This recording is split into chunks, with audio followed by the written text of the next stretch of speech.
Saudi Arabia used to export wheat all over the world. In the 1980s, the government paid farmers 5 times the market price, so they made hay while the sun shone. Vast tracts of desert were set aside for wheat, and it created much-needed jobs in rural areas. But times have changed. Wheat farming in Saudi Arabia is no longer the lucrative business that it used to be. This farm behind me was abandoned 2 years ago, and tens of thousands of dollars worth of equipment has been left to rust here in the desert. The 2 neighbouring farms have also been abandoned. The price of labour has gone up. The government is no longer paying the generous subsidies that it used to, and crucially, water is scarce. Now farmers here in Ha'il in the north of the kingdom are having to pump deeper for underground water supplies, which are fast diminishing. 4 years ago, this farm bored down 150 metres to access aquifers. Now it's going down 200 metres. Water rainfall now every year is less. All the farmers here nearby, they are taking water from the well. So the water coming down and down every year.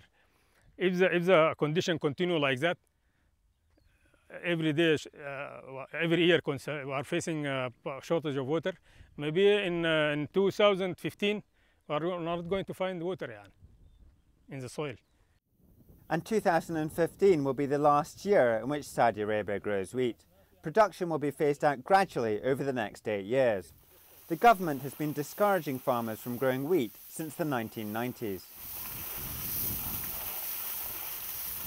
We stopped exporting wheat in 1996, and also we reduced the areas planted by wheat since that time.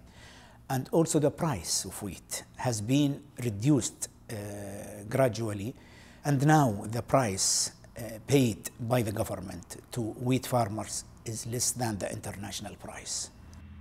These centre pivots, which are used for irrigation, stretch for about 1 kilometre. They water the fields for about 10 hours a day, and in summer up to 60% of the water evaporates before it even reaches the crops, which in this case is alfalfa, a crop commonly used for animal feed. And it's more lucrative for farmers to grow alfalfa now than wheat, but it uses more water.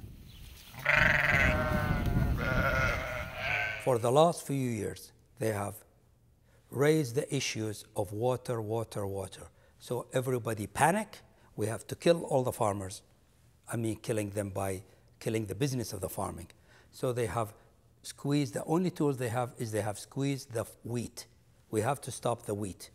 People start to move into forage, alfalfa, which is used 5 times more water than the wheat. So the argument for the water, it's gone. Saudi farmers still produce over 2 million tonnes of wheat a year. They bring their wheat to silos like this one in Riyadh, and Saudi is expected to start importing wheat again either this year or next for the first time in over 20 years. And farmers are also looking abroad.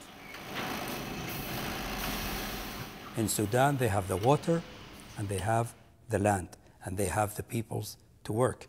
We have the technologies, and we have the know-how how to manage those farms. But it should be Saudi companies, public company owned, not rent, not leased, but owned with a title, clear-cut titles from the Sudanese government. We get the lands and we should farm it there.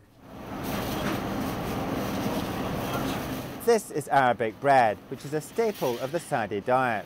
It's just after evening prayers, which is the busiest time of the day here, and the bakers are struggling to keep up.